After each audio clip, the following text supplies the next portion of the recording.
All right, y'all, what's going on? I'm here with Shanae Fontan. I'm Richard Fontan, Rich Fontan, Drip Fontan, whatever, whatever y'all know me as, whatever y'all want to call me.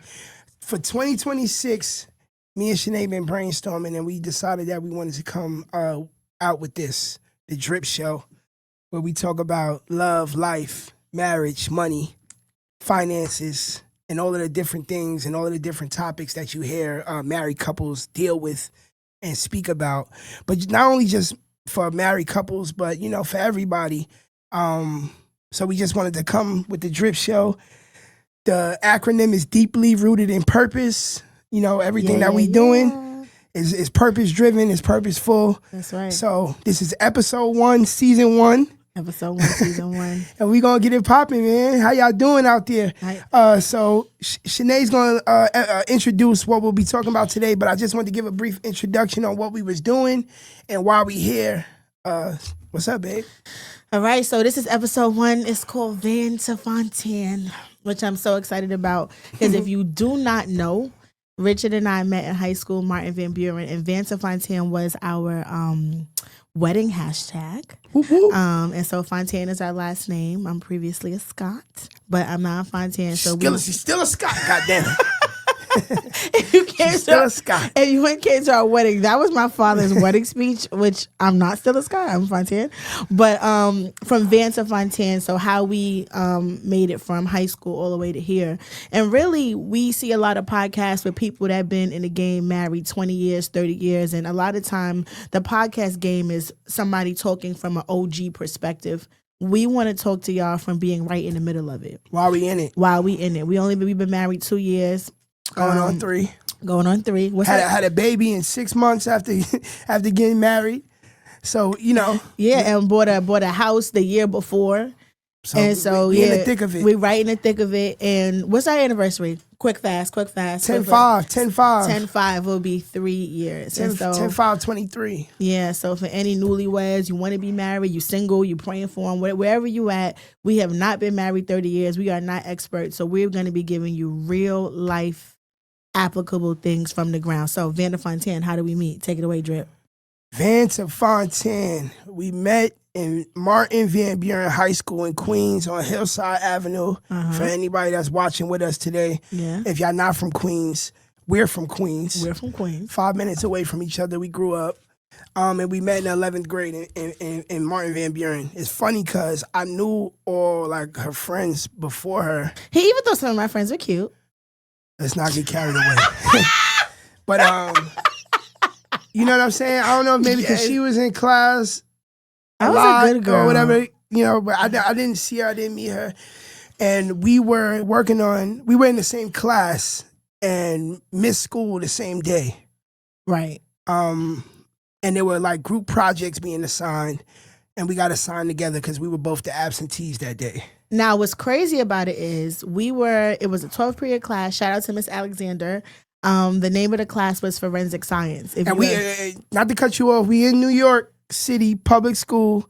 So our 12th period was 5:30 at night. Come on. Let's be clear. Let's be clear. Everybody's cutting that class. It's dark. I'm trying to get home. It's a lot going on. It's 5:30 at night. I'm checked out already. It's 5 o'clock at night, but nonetheless, we in the same class. We got put together as the absentee students. So, and by absent, he means we both cut class on the same day. Yeah, we can talk about it now. I'm 35. We can talk about that part of it now. Yes, we both cut class on the same day. So when we come back to school, everybody's already assigned in their groups, and it's like 6 people to a group. Facts. So Miss Alexander says, hey, so listen, I'm not going to rework the groups. Y'all 2 was absent. So, wait. And every group had 4. Oh, 4. I thought it was 6. We had 2. Yeah, we had 2. And Shanae, I used to sit in the back and joke and play and everything, and I don't think she thought my brain was really working. I definitely didn't think your brain was working. She's like, we only got 2. How are we going to be able to pull this project off? I'm like, listen, girl, I know everybody in this class. We'll be all right. But also, he is the class clown. And that's what I'm trying to tell you. I knew everybody in there. I know the way their brains was working. I was like, we going to be all right. But also picture this. The way that I used to come to class, I was a very serious girl, okay? He's wearing like blazers every day. I was a very she was like girl. one of those girls wearing the woman tie before that came out. Yes, briefcase. I had a legit. All my friends tap in. I had a legitimate Coach briefcase. I used to wear heels. Doing way too get much. on a bus. I'm a serious girl. So when I get in the class and she's like, "You're working with him in the back of the classroom," I'm like, "Oh no, no, this is not going to work for me." But then she says, "Listen, you work with him or you fail. You work with him or you fail." And I was like, "Yeah, yep." She said the same thing to me. I'm like, "So I'm gonna work with him." So I walk up to him. I give him my phone number. I'm like, "Okay, so I guess you got to call me because we don't even have in class time to work." Yep, and for all the kids, not kids, but everybody younger than us listening to this, there was like phones as y'all know it. We didn't really have that. You either had a cell phone and you had 3 minutes after 7 or 9. Mm-hmm. Or you had your AIM, which y'all would consider texting. We had screen names, and we would use that. So we had to get to the home phone. Yo, remember you had that pink? You had to get to the house phone. Remember you had that pink flip phone? The Razor. Razor was popping back then. All right, so he calls me, and I'm not gonna lie, I low key have an attitude like, oh my god, right? Like, why is he? But so we get on the phone, and he's hilarious. It was just good vibes from the beginning. Yeah, man. The way I'm laughing at here right now, he was hilarious. I'm like, yo, he has me in stitches. But the thing that was really attractive was he was so smart. Gotta be smart, man. He was so smart. So we're doing the project and we're working on it. The class, I don't know if Sinead told you, I was forensic science. So the project was Jimmy got stuck up at the corner store for his Kit Kat, and his body's chalked out on the floor. What do you do from there? The police show up on the scene. What do you do from there? It was a forensic science class, and that was the project that we were working on in a nutshell. At that time too, we had the dial-up. I'm dating myself. You got to take the phone out. Take the phone out, and you got to put the computer in. So it was just a lot to do this project. We on the phone and we doing it. And one of the things too that was a super green flag was like, he was like, we're not going to divide the work 50-50. We're going to divide the work 60-40. I'm going to do most of it.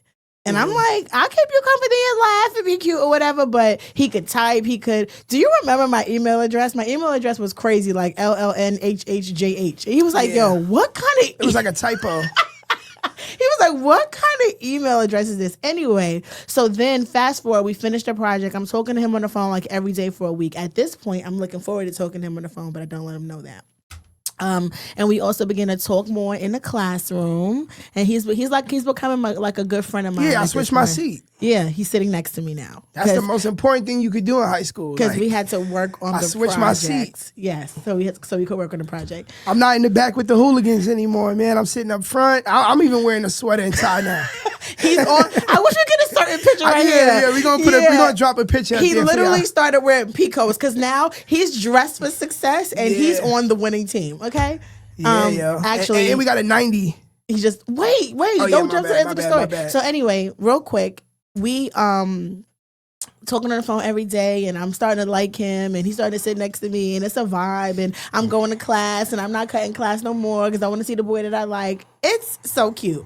And then we finished the project. I remember it was so late at night. It was like midnight. He was like, yo, I'm gonna finish it. You just go to sleep.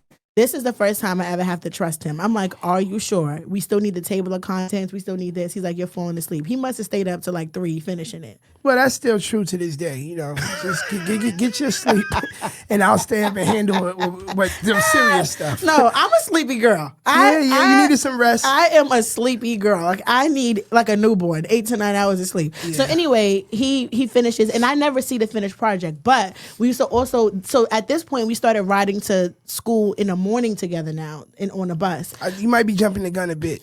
Okay, not yet. Yeah, not yet. Okay, so he calls me in the morning, and he's like, listen, I got the project, so I never see the finished project. I said, okay, so what we're going to do is when we go in the classroom, we're going to wait. We're going to let another group go first, and then we're going to go second so that we can kind of just see, because I'm still kind of nervous. And again, these other groups have 4, 5, 6 people in their group. Right.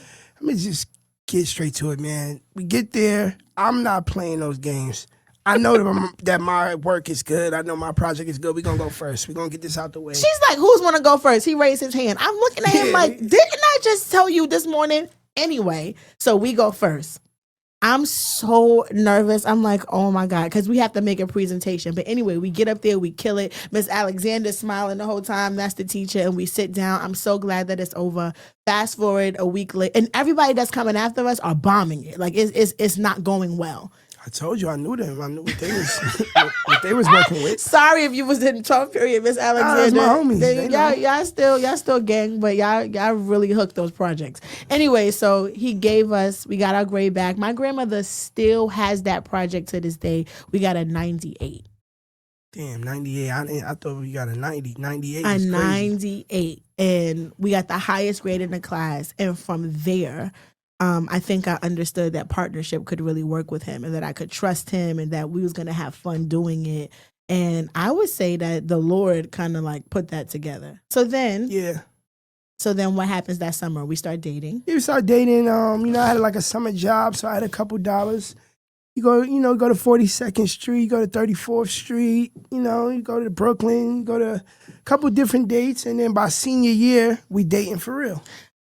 Also, Rich used to work at his church and do like his church was like building a new house and he would do like the construction and everything. And then he would walk to my house, which was like it's a different time. We didn't have Uber. Yeah. It's a different grit. Yeah. So he was always putting that work in, walk to my house. We would get on the van. If you know about Queens, get on the van, go to 42nd Street. He just took me on some of the most amazing dates. And he asked me to be his girlfriend. Chivalry's not dead. It's not. And he asked me to be his girlfriend. I said, let's wait till the first day of school at 12th grade. And so 12th grade, we were officially boyfriend and girlfriend. Yep. That's how we met in a nutshell right there. Cool story, Yeah. So that's Van. How do we get to Fontan? So that's Van. So then after Van, we get to that fork in the road that life will take us, to worrying about college and futures and life. And we got our families suggesting things that we should do. And we just kind of knew, I kind of knew, this is going to have to stop to be successful or what I thought success would look like at that time. Success with school, college, friends, and whatever other ideas. I was DJing already at that time in high school, and I just didn't foresee how a relationship could go on. And I didn't feel that way, because I think I had a really small life experience with what post high school could be like. Rich already had 2 older siblings that had been to college and that had been through it. He already was exposed to college. My first time college away, like his from whatever city that you grew up in. So his brother went to Temple. Did Gabriella go to Temple too? They both went to Temple U. Yeah, so they both went to Temple. Rich has experience of moving them in dorms. And then my older brother went to VSU, I believe, in Virginia.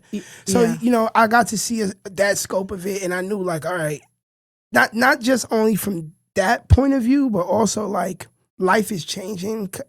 College, when you're graduating high school and what life will mean after high school, it's a very unsure time. And I just had that feeling, that gut feeling. I remember pulling up to Shanae's grandmother's house, which is our house now. Which is our house now, yeah. In a blue Mustang. Yeah, with Mark White. In a rental car, probably with people doing things I shouldn't have been doing. And I remember saying, I don't think we're going to be able to do this anymore, but I do want you to wait, right? Guys always say that. But I do want you to wait for me. Yeah. And just with the hopes, because I love Shanae, of course. Everybody knew that. But that was, hindsight is 20/20. So looking back on that was one of the most mature decisions that I could have made, because if I would have took her from 18, I would have took her through there. in a nutshell, I would have took her through there, and I know she didn't want to get taken through there with me and what my decisions and what I was going through, just finding myself at that young age. And I just didn't want to do that. When you love him, you really care about somebody, sometimes it's best to walk away. And I'm going to tell you this. the end of 12th grade, by the time it's prom in high school, I start to see him changing. I mean, prom and graduation, I start to see him kind of changing and maturing. He's getting fly. He don't want to go to senior trip. He's buying $500 Gucci's and Fendi's. He want to go to Fifth Ave. He literally started like evolving as a person. And I'm like, what happened to my little Richie that was working on a project with me? Yeah, just, Where'd he go, actually? You just kind of like success sometimes and chasing success, even as funny as that sounds, right? Because I'm older now, and what do you mean success at 17, 18? But sometimes chasing it, you can, lose sight of like all of the things that are really important, and then start to go after what you think is important. Right. Like maybe if I start to like work on my image and start to go to the coolest parties, and I start to do this and I start to do that, then that'll bring me closer to success. And at 35, what I feel like brings me closer to success is the complete opposite of that, which is being closer to my family and my wife and my responsibilities and my kid. But we'll get to all of that. Yeah. So he comes to my house in the blue Mustang. I remember I come to the door. I was with Mark White. Mark White, what up? Tap in. Yeah, we was riding out. We was riding around. This is the last conversation. I remember calling my rap out in the bathroom, putting my lip gloss on, like, okay, he about to act right. It's the beginning of the summer, and he comes and he got his earrings on and his waves is spinning. He has ain't nothing like a summer breakup. Yeah. It's like it hurts, but then you lit. Then you lit. So he comes to the door and he's like, we got to break up. Yeah. And I'm like, why? I'm like devastated. I'm like, we can still stay together. Like I'm going, I think at this time I already have acceptance to Lincoln University. And I was accepted to LIU Brooklyn. Yeah. So I'm like, we both, like the schools are not that far. He was like, listen, if you try to focus on being with me, you're not going to be able to focus on college. And I promise you, I wasn't trying to be weird or sus. I just literally didn't understand. So then when he hits me with the, can you wait for me? I'm like, no. I feel you. Yeah, I'm not going to be able to do that because I just couldn't even understand. Because I didn't even understand the magnitude of those words at that time and at that young age, like what I was really meaning or trying to say, or where life would take us. Right. So that's the Van to Fontan in a nutshell. In a nutshell, we go to college. He comes to visit me a couple times freshman year. But he was changing as a person. Those times were like kind of a little rough and awkward. We were still trying to be friends. Yeah, it was rough. Yeah. And then we kind of lose. And that's something too, like that I want to talk to y'all about, like, because we're gonna take this whole series, this whole podcast through like every facet of our life. But while we talking about that part particularly right now, like some of the worst things you can do, whether it be romantically, whether it be business-wise, job-wise, is not letting go at the right time. Like, that's a fact. You'll waste years, you'll waste your health, you'll waste relationships. If I would have not did what I did and I just stayed and played, she would have not been open to me maybe when I come back now and I try to speak to her in my older years. Right. And that's just something that I want to like encourage y'all, especially like my young brothers that I'm talking to. Like sometimes you just got to let go. Letting go is so much power in like letting go, whether it be a business idea, a friendship, a romantic relationship. Sometimes like there's a lot of power in letting go. And I think we sometimes look at letting go as failing. Right. Like, oh my God, this didn't work out. I had to break up with this girl now. What did I do wrong? What did she do wrong? And I think at that time it was nobody did nothing wrong. There was no cheating. There was no toxicness. There was none of that going on. It was just like, this is the fork in the road. This is the end of this season. And I think we're going to have to just go our separate ways for now. And what was important was, so then I was mad at him, but I didn't hate him. Sometimes when you break up with somebody, there's so much hate and resentment there because of the way that they did you that there's not even an opportunity for reconciliation. Yep. And then one thing I also appreciated is once he broke up with me, he didn't try to backspace. You heard? Like he wasn't always in my DM or still trying to have sex or still trying to like have his cake and eat it too. Like he left me completely alone, which I think is another thing. Like letting go you got to like let it all the way go. You know what I mean? And I think sometimes we let it go and we still trying to keep tabs, still trying to stalk people's social media pages. And he just let me completely go. And I think that was an important decision because I was a first generation college student. I was going away trying to figure myself out. And I feel like I really blossomed in college. Yep. Bachelor's, master's degree, the whole thing. Yeah, I really did blossom in college. Also, though, when I went to college, I got into another relationship. Hello. We don't have to go. We don't got to go too deep into it. But she did. I didn't. He didn't. But I feel. But you know, I did get into another relationship. But sometimes, though, you got to see something else up close to know what you were experiencing the first time. So that's a perspective. Yeah, that was important for me because I had already been exposed to love. So when a lot of girls are coming to college, but hometown love, you know what I'm saying, hometown love. Like I said, we blocks away from each other growing up. Mm-hmm. You know, we like the same sandwiches, we like the same chips, we like the same sodas, the same TV shows. Mm-hmm. You know, we grew up. So I think when you get out and you go out into the world and you date somebody that's maybe not from your block or not from here, you get to see, you know, different people, different ways they were raised. And that's a good experience to have, especially like being young, going to college or starting a new job or, you know, going to the military, whatever people were doing after high school. But yeah, I like I said, like she said, we didn't leave with a distaste in each other's mouths. Everything was cool. So then tell them what college was like for you, because I think that's a really important part of your journey. Like, what was it like for you being a young man navigating college? It just wasn't for me. You know, college was cool. I know there's a few of y'all out there that feel me. Mm-hmm. And then we'll get to later in the series about what we do for work now and the way our career is shaped out and all of that. But college for me, and this is what I'm trying to say about this time, because Shanae was extremely excited about college. Yeah. I didn't have a good taste in my mouth about wanting to go to college. I felt like I had a direction for my life already. I feel like I should have been doing that. I was doing that. And I didn't really steward my time in college the best.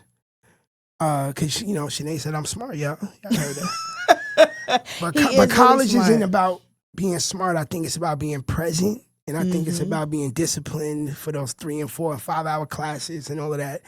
And it wasn't for me. So on top of romantic stuff, I didn't want to be in her life for something she was extremely excited about, and I wasn't excited about. You know what I'm saying? Like that would be immature to me. You know what I'm saying? And I think some of us, some of y'all, some of us, we do that to people sometimes. Right. They excited be about around something. them. They excited about something. You might not be excited about something, and your whole energy's off. They trying to talk to you about it. And their energy's off, and we need to realize that maturity sometimes. Again, getting back to that letting go is like, all right, knowing when to say, what to say.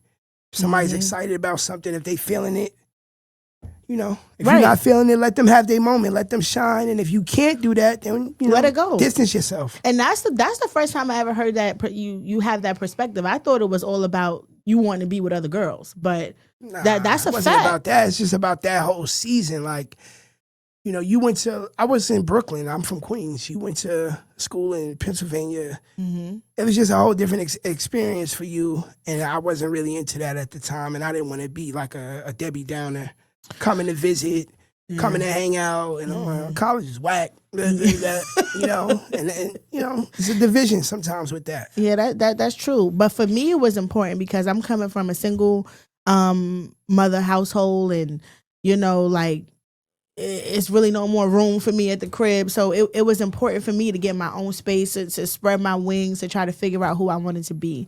And so then we graduate. You graduate. I graduate. Rich doesn't graduate. But I graduate, and then I go into my master's program. I go to DC to get my MDiv in seminary. And what are you doing at this time? So that's around, we're like 24 at that time, 23.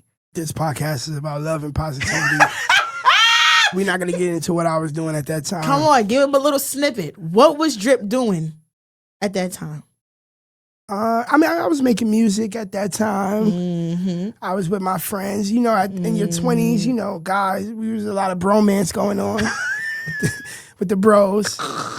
Right, and right. none of us really had a girlfriend at that time. I think we was just so focused on our own goals and dreams, and we was a team. We was locked in. We was a team, and that's what I was doing at that time. I was in and out of state here, Baltimore, DC, and just moving and grooving. All right, cool. So then I'm at the end of my master's program now, and I get a DM. Now, remember, I told y'all that we never had any kind of interaction after he comes to visit me one or two times at Lincoln. So, what was going through your mind when you slid in my DM, brother? It's a good question. You know what was going through my mind at that time? I just had got so far away from myself. Like I just got okay, so let's go back to, and y'all see if y'all can understand, or maybe just take a walk with me for a minute. When you in high school, junior high school, grade school, it's like a level of innocence still there. Mm-hmm. And after high school, the journey that I went on, that was kind of gone. And because the good thing about these questions and doing this show is it gets me to reflect, because I don't always think about this stuff. Right. But what was probably going through my mind was let me get back to the last time things felt normal for me. You know what I'm saying? Because a lot of highs and lows in that time from high school to reaching back out to you was probably about, you graduated in 09, I hit you back up in 16. Was that 7 years? 5 to 7 years, yeah. Let's get our math right. 9, 10, 11, 12, 13, 14, 15, 16, 7 years, you was on point. Okay. So, that time frame was just like a roller coaster for me. One day I had a job at this time, and I was sitting there I think Shanae, I don't know if I was stalking that page or what I was doing. I think I had just posted a page, and I think I had just got in my cap and gown because I was going to graduate with my master's. Yeah, something like that. And I hit you up wow, this is cool. Now, I will say I had no intentions of being funny or flirtatious or anything like that. It was a genuine, wow, this is awesome. What you're about to do is dope. She hit me back. I think within 2 lines, she was like, I'm single again. And here we are now, 2026. You did not say, wow, this is cool. You said, I'm so proud of you and all of this stuff.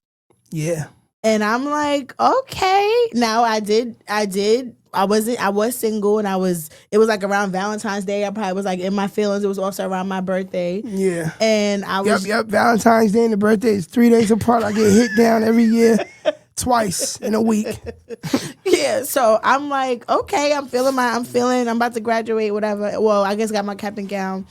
And so I said, but the thing about, if you know anything about Rich, especially before, if you ever took a class with him or anything, this is a funny guy. So I'm like, is he joking? Right. And that's true. But I think life, from when we were dating to that point in my life, there was not too many more jokes for me. Life can get serious sometimes. And not just in a bad way, but just mid-20s. Y'all know y'all been in y'all mid-20s. Yeah. Thinking about money and your future and where you want to live and where you want to go. So at that particular time, it wasn't really nothing funny. So when I hit you up, it was genuine. I'm like, wow, not only did she get a bachelor's, she went for, another degree. And I thought that was really cool. And the thing is, though, I don't know this. I don't know all of the trauma and stress and just growing pains seriousness. Yeah, seriousness that he had gone through at that time, because college insulates you from the real world. And then I went to go get a master's. So then I was insulated a second time. So the way that I remembered him was the kid from the project. And so there's a kid from the projects. Whoa. No, the kid from the project. Oh yeah. The kid from the project. So I'm in Texas now. I'm trying to network and go get a job. When he hits me up, I'm in Texas. And I'm at a Samuel DeWitt Proctor conference, and I'm at a banquet, and I'm doing all these things. And I say, yo, bro, if this is how you really feel, call me. Cause you playing around. Who is this on my phone? I couldn't even believe that it was him. I thought somebody had hijacked his phone. And so he calls me in 1 second.